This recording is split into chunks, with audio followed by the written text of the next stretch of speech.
I can remember the first time that I saw this woman. And I didn't see her for the first time strolling towards me across a grassy knoll while sunlight filtered through the trees, highlighting all the accents of her hair. No, I saw this woman at the gym. And she was grunting and lifting weights, rivulets of sweat running down her face into her eyes so that she had to blink them furiously to see, but she was the most stunning person that I had ever seen. But I didn't approach her right there. Not then, because she wasn't at the gym for me. She was there because she had some ideal for her body that she wished to attain, or maybe she just wanted to enjoy an extra margarita or two with her friends that night at the bar, and me, not wanting to continue to codify the patriarchy or take advantage of my male privilege, I left her alone.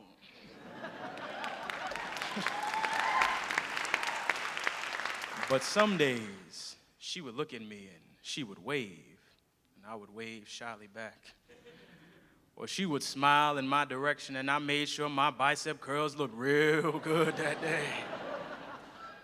And one day, I must have done an incredible set, because she came up to me and said, "Hey, can you spot me? Can I spot you?" Baby girl, yeah, I can spot you. Is what I should have said. But what I said instead was, "No problem, bro. Gotcha."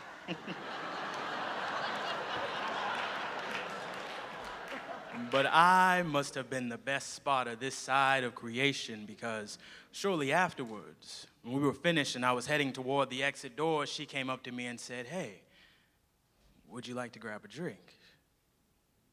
With you? Woman, you the type of person I want to take home and introduce to my mama. Yes! I want to grab a drink with you, bro. But before I continue, now with the glaring reality of hindsight staring me so blindly in the face, the reason, the one true reason, the cross my heart and hope to die, bury me down by the seashore reason that I did not ask this woman out was because what if I did? And she said, yes.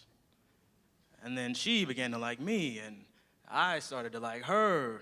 And a few days, a few weeks, maybe a month or so down the road, she would come up to me full of frustrated, aching need and go, "I like you. And I know you like me. So why are we fucking?"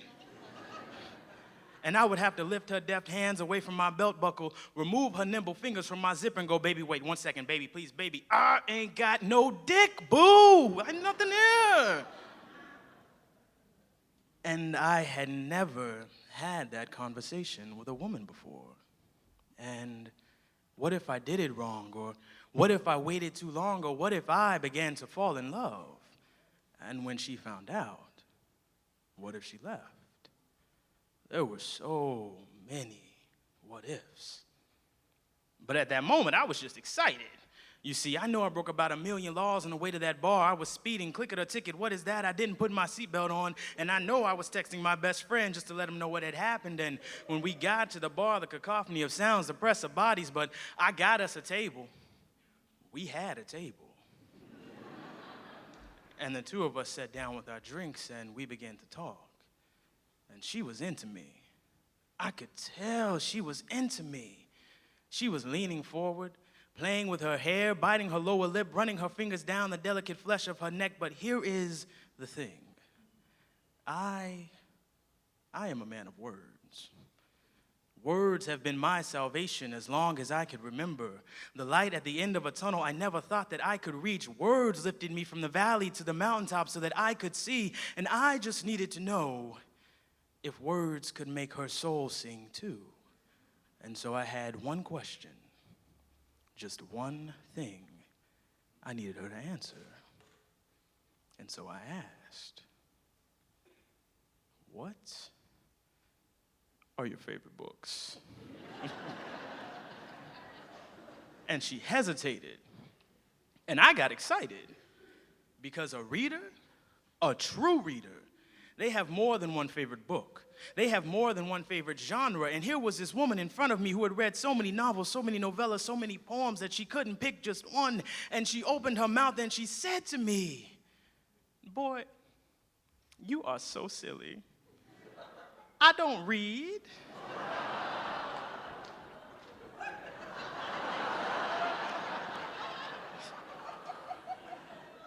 Pause.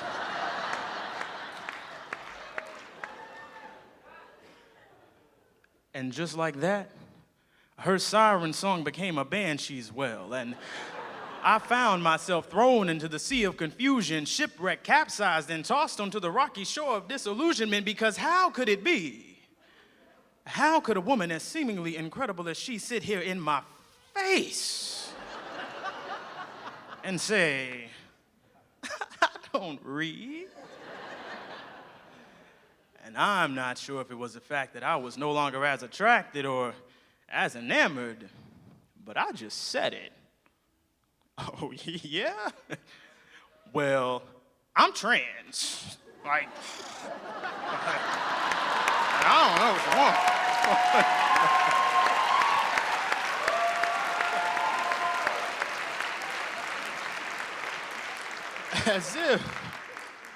As if my being transgender, a secret of which I am not ashamed, and her refusing to read, a secret of which she should be incredibly ashamed,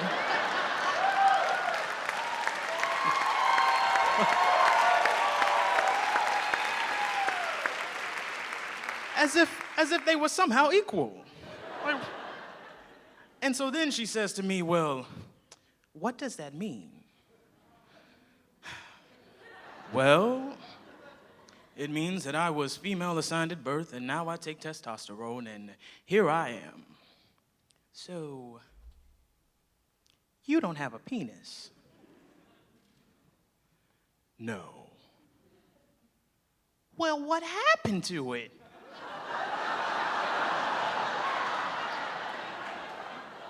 What happened to it? As if I got on a bus one day and set it down and forgot to pick it back up,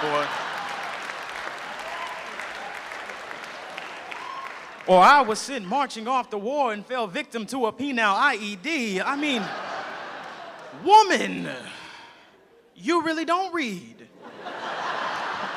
do you? But you know, she didn't really have a problem with me being trans.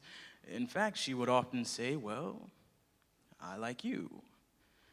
But at the end of the day, after a few more dates, I'm the one that called it quits. Because she and I, the two of us, we didn't really go together. We didn't fit. But even still, if I could find her, if I could find the woman that my friends to this day call bookless,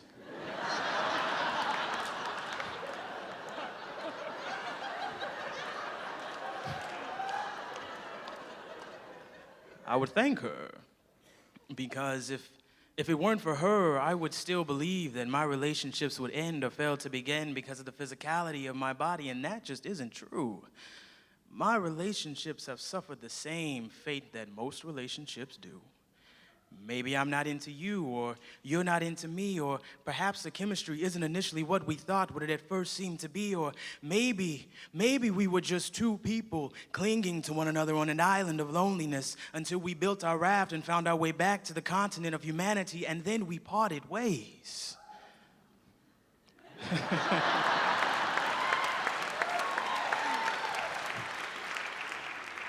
And all of these things, they are far more than okay. And so, wherever you are, bookless, just wherever you happen to be, thank you, because now I have the courage to approach a woman and say, "Hello, my name is Morgan, and I love to read."